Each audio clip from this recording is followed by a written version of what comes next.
Hello guys, welcome in my channel T I for dreams. आज हमारी class 32 है, यानी कि लेक्चर 32 है। टॉपिक हमारा कल ही हमने एक नया स्टार्ट किया था एडवर्ब, और हमारा डे इस टॉपिक को लेके आज सेकंड है। हम अपना टॉपिक कर रहे हैं एडवर्ब। कल हमने बेसिक किए थे इसके कुछ, जैसे कि डिग्रीज की थी हमने और टाइप्स की थी कि एडवर्ब किस किस टाइप में हमें फाइंड होता है, मतलब दिखता है। और हमने बेसिक किए थे कि क्या होता है और किस किस को मॉडिफाई करता है एडवर्ब। तो कल हमने इतना ही किया था हमारी क्लास में। अगर किसी ने वो नहीं वीडियो देखी तो आप पहले वो वीडियो ज़रूर देखना, तभी आपको समझ में आएगा कि एडवर्ब होता क्या है।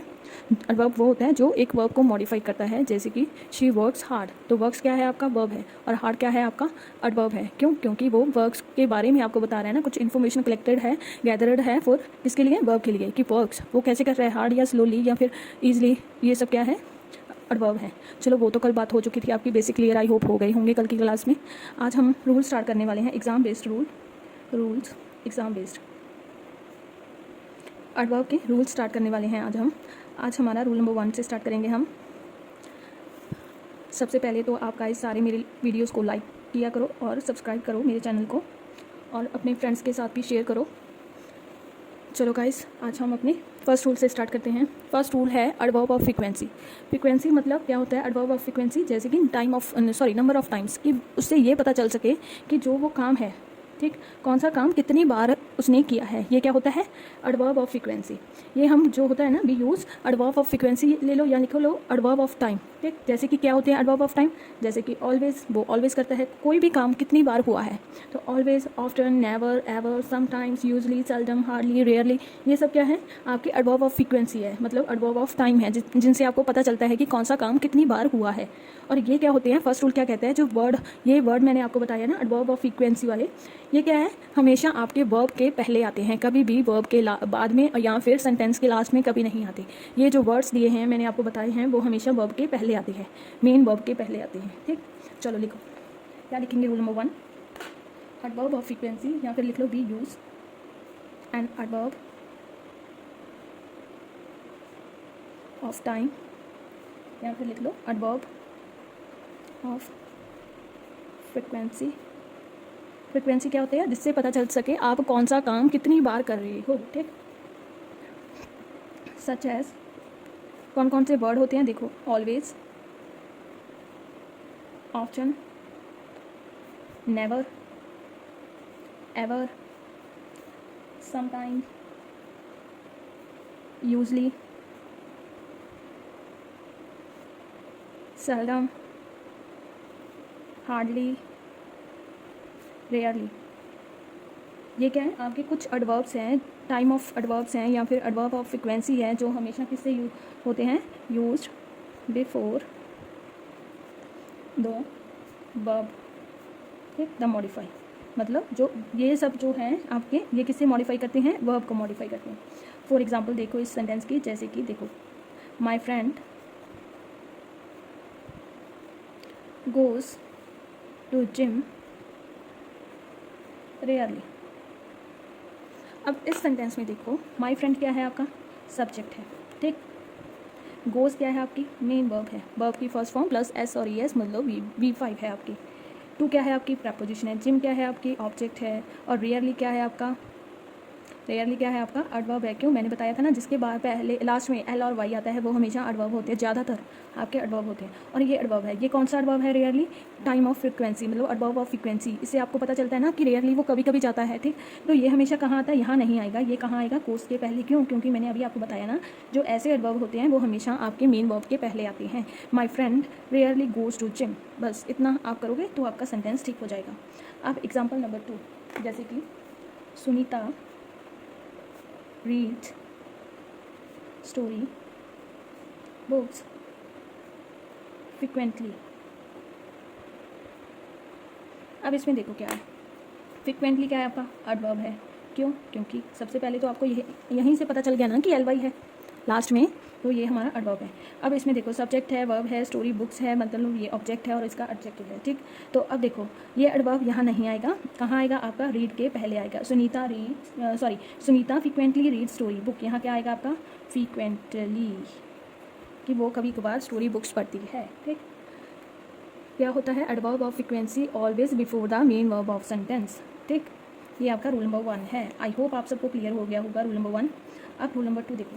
रूल नंबर 2 कहता है जो एडवर्ब एज है, क्या है, एडवर्ब एज लिखो यहाँ पर, सॉरी, एडवर्ब एज ये किसके साथ यूज़ होता है, कैन बी यूज्ड विद, किसके साथ किसके साथ यूज़ होता है, देखो, रिगार्ड, ठीक, describe, define, treat, view, know. ये किसके साथ नहीं यूज़ होता, name, elect, think, consider, call, appoint, make, choose, ये सब जो वर्ड्स मैंने आपको बताया यहाँ लिखूंगी भी, इनके साथ एज यूज़ होता है और इनके साथ एडवर्ब एज नहीं यूज़ होता। तो ये आपको ध्यान में रखना पड़ेगा कौन कौन से वर्ड है जिनके साथ आपको एज लगाना है और कौन कौन से वर्ड है जिनके साथ आपको एज नहीं लगाना। चलो लिखो, adverb as can be used with, किन किन के साथ यूज्ड होता है, देखो किन के साथ होता है, एक तो है रिगार्ड, नेक्स्ट है डिस्क्राइब, थर्ड है डिफाइन, फोर्थ है ट्रीट, फिफ्थ है व्यू, सिक्स्थ है नो। इनके साथ क्या होता है आपका, हमेशा क्या यूज़ होता है, एज एडवर्ब यूज़ होता है। जैसे कि कोई सेंटेंस दिया है, फॉर एग्जांपल देखो, Sachin is a regarded as the god of cricket. तो रिगार्ड है ना, तो मैंने क्या बोला, regarded as a god of cricket, तो रिगार्डेड एज हमेशा आएगा। ठीक, अगर रिगार्डेड नहीं दिया, कुछ और लिखा है, जैसे कि देखो फॉर एग्जांपल ले लो एक, Ram is elected the monitor of class. Elected word मैंने आपको जो बताया था अभी लिखूंगी वैसे, कि वो एज अ मॉनिटर चूज़ किया गया है, तो उसके साथ हम एज नहीं लगाएंगे। ठीक, चलो देखो, इनके साथ आपको एज लगाना है और यहाँ लिखो, adverb as can not be used with, इनके साथ यूज्ड नहीं होता। देखो, फर्स्ट ऑल ऑफ आपका क्या है, नेम, सेकंड क्या है आपका, इलेक्ट, थर्ड क्या है, थिंक, फोर्थ क्या है, कंसीडर, फिफ्थ क्या है आपका, कॉल, सिक्स्थ क्या है, अपॉइंट, सेवन्थ क्या है, मेक, और एट्थ क्या है आपका, चूज़। ये कुछ वर्ड्स हैं जिनके साथ कभी भी एडवर्ब एज नहीं यूज़ होता, इनके साथ होता है, इनके साथ नहीं होता। फॉर एग्जांपल आप देखो, आप सारे देखो, एक सेकेंड, एग्जांपल नंबर 1 क्या कहती है, देखो, जैसे कि आई रिगार्ड हिम माई ब्रदर, मैंने रिगार्डेड किया अपने ब्रदर को। ठीक, ये कोई बात नहीं बनती ना। तो यहाँ पर हम क्या करेंगे, देखो किन किन के साथ आपको रिगार्ड एज लगाना है, एडवर्ब एज। तो रिगार्डेड एक ऐसा वर्ड है जिनके साथ आपको हमेशा एज एडवर्ब एज लगाना पड़ता है। तो क्या लिखेंगे, आई रिगार्डेड एज, क्या लिखेंगे, I regarded as him my brother. ठीक, ये हो गया। सेकेंड एग्जाम्पल मैंने आपको क्या दी थी, देखो सेकेंड एग्जाम्पल देखो, Sachin is regarded the god of cricket. अब इसमें देखो क्या है, सचिन तेंदुलकर है जो एज अ रिगार्डेड, उसे रिगार्डेड किया गया, मतलब द गॉड ऑफ क्रिकेट, कोई बात नहीं बनी ना। तो यहाँ पर क्या लगाएंगे हम, एज की, जैसे रिगार्डेड किया गया as the god of cricket. ठीक, इस टाइप से आपको हमेशा जो वर्ड है, रिगार्डेड हो गया आपका, डिस्क्राइब हो गया, डिफाइन हो गया, ट्रीट हो गया, व्यू हो गया, नो हो गया, ऐसे जो वर्ड मैंने आपको लिखवाए उनके साथ हमेशा आपका एडवर्ब एज लगता है। और थर्ड वन एग्जाम्पल आपकी देखो, जैसे कि Ram is elected as the monitor of class. अब ये देखो, इसमें क्या है, इलेक्टेड वर्ड है। मैंने आपको बताया था, name, elect, think, consider, call, appoint, make, choose, ये कुछ वर्ड है जिनके साथ एज एडवर्ब नहीं आता। तो यहाँ क्या दिया है आपको, एज एडवर्ब दिया है, ये आपको हटा देना है और आपका सेंटेंस बिल्कुल ठीक हो जाएगा। इसी तरह इसकी एक और एग्जाम्पल देख लो, फोर्थ एग्जाम्पल, जैसे कि she is considered as the best student of my class. तो इस केस में भी क्या है, आपको कंसीडर्ड एक ऐसा वर्ड है जिनके साथ एडवर्ब एज नहीं लगता। तो यहाँ पर भी हम एज हटा देंगे, क्या बोलेंगे, she is considered the best student of my class. वो किसी की तरह तो नहीं है ना, किसी की तरह होता, जैसे कि रिगार्डेड एज माई ब्रदर। ठीक, I regarded as my brother, किसी की तरह में, मतलब I regarded as my brother. तो सचिन क्या है, regarded as the god of cricket, उसके क्या है, सचिन क्या है, आप गॉड ऑफ क्रिकेट मानते हो। ठीक, तो इसमें क्या है, इलेक्टेड एज क्यों आएगा भाई, एज किसी की तरह थोड़ा है, वो इलेक्टेड एक ही है, तो उसकी तरह नहीं बन सकता कोई। तो कंसीडर्ड एज नहीं आएगा, क्यों, क्योंकि बेस्ट स्टूडेंट एक ही होता है, उसी की तरह नहीं होगा हमेशा, ये भी आप ध्यान में रखना। ये थे आपके रूल नंबर 2। अब रूल नंबर 3 क्या कहता है, देखो, रूल नंबर 3 कहता है, थर्ड क्या कहता है, देखो आपका रूल नंबर 3 कहता है जो नेगेटिव वर्ड्स होते हैं लाइक नॉट और नेवर और नो, ये कभी भी एक सेंटेंस में नहीं यूज़ होंगे जब कभी भी आपको लाइक नेगेटिव एडवर्ब दिए होंगे। कौन से नेगेटिव एडवर्ब होते हैं? सेल्डम। सेल्डम का मीनिंग क्या होता है? कभी कभी, ठीक। Now, here, never, nothing, bravely, merely, neither, rarely, ये कुछ वर्ड्स है ना जिनके साथ कभी भी क्या होता है? Both, unless, until, least, hardly, scarcely, ये कुछ वर्ड्स ऐसे होते हैं, डिनाई, कि जिनके साथ कभी भी नॉट, नो और नोट, नेवर कभी नहीं यूज़ होता। कभी भी एक सेंटेंस में दो नेगेटिव वर्ड्स नहीं यूज़ होते। आपका रूल नंबर 3 यही कहता है।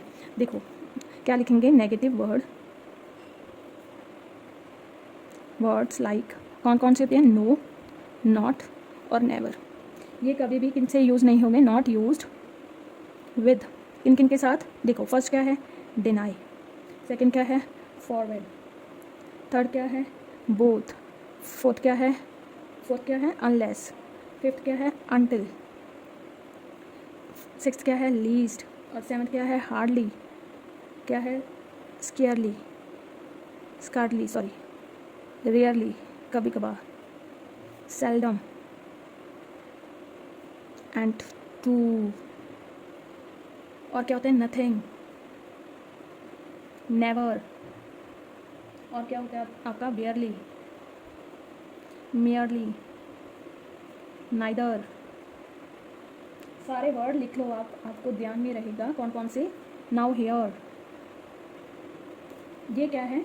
कुछ ऐसे वर्ड्स हैं कि जिनके साथ कभी भी क्या नहीं यूज़ होता? नो नहीं यूज़ होता, नॉट नहीं यूज़ होता और नेवर भी, ये कभी भी यूज़ नहीं होते with the negative meaning, with not used, या लिख लो not used with the negative meaning. Negative meaning मतलब no, not, never, negative words लिखो, सॉरी, टू नेगेटिव वर्ड्स, क्या लिखेंगे आगे? Two negative words should be avoided, या should be not avoided in a sentence, should be avoided, ठीक। For example देखो अब इसकी कैसे आपको ये दिए होंगे। देखो, शी डिनाई, एक minute, that she had not done anything wrong. अब इस सेंटेंस में देखो क्या है? शी डिनाई, उसने मना कर दिया कि she had not done anything wrong, कि उसने कुछ भी गलत नहीं किया, उसने मना कर दिया। अब डिनाई, शी डिनाई मतलब उसने मना कर दिया। जब उसने पहले ही मना कर दिया तो ये she had not do anything, तो ये नेगेटिव वर्ड आप यूज़ नहीं करोगे। यहाँ पर क्या करोगे? आप नॉट को हटा दोगे तो आपका सेंटेंस फिर जाकर ठीक होगा। ये था एग्जाम्पल नंबर 1। अब देखो एग्जाम्पल नंबर 2, जैसे कि both of us are not going there. अब इसमें देखो क्या है? ये गलत है। क्यों? कभी भी बोथ के साथ नॉट नहीं यूज़ होता। क्यों? Both of us are not going to there, इनके साथ क्या यूज़ होता है? नाइदर। ये सेंटेंस कैसे बनेगा? बोथ का नाइदर बनेगा। क्यों? क्योंकि दोनों नाइदर हम किसके लिए लगाते हैं? टू पीपल्स के लिए, नाइदर ही और आई और ही, ठीक। Neither of us are going, are नहीं आएगा यहाँ पर, इज आएगा। क्यों? क्योंकि बोथ के साथ आर आता है, नाइदर के साथ हम इज लगाते हैं, is going there. Neither of us is going there, हम दोनों में से कोई नहीं जाएगा वहाँ। तो both of us are not going there, ये गलत है आपका सेंटेंस। आप कैसे सही करोगे? इसके बोथ के साथ क्या लगाओगे आप? Neither. Neither of us is going there, हम दोनों में से कोई भी नहीं जा रहा वहाँ। ये आपके कुछ एग्जाम्पल्स थे, ठीक। ये कभी भी यूज़ नहीं होते। ना तो नेवर के साथ आप नो और नॉट लगाओगे, ना आप नथिंग के साथ नॉट और नो लगाओगे, ठीक। ये हमेशा पॉजिटिव सेंस देते हैं। चलो लिखो यहाँ पर, एक मिनट लिख ही देती हूँ। कभी भी नेवर, नो और नॉट नहीं लगाओगे। क्यों? एक मिनट, नाइदर के साथ भी नहीं, नथिंग के साथ भी आप क्या नहीं लगाओगे? नो और नॉट नहीं लगाओगे।